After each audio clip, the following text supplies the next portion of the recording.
So the parallels have been made, but what are the policy goals here?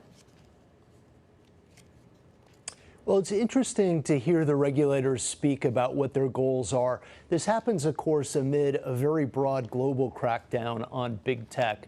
You've seen it in the U.S., where officials in Washington have wanted to crack down on big tech and haven't really made very much progress.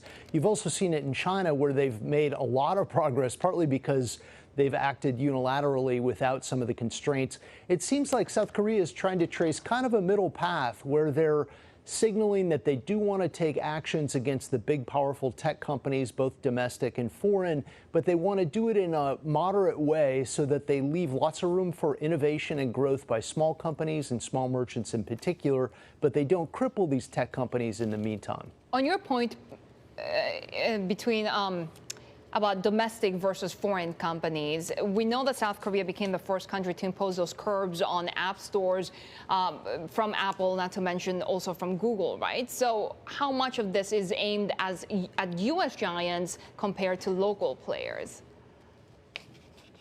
Right.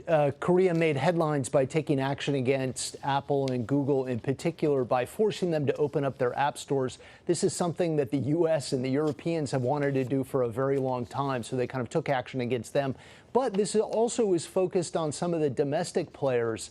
Kakao and Naver in particular wield a lot of power within the Korean market, and so regulators are looking to loosen up those monopolies so that smaller merchants, smaller companies have an opportunity to play online and not get hurt by some of the high fees that they would have to pay if these gatekeepers kind of keep their monopoly powers.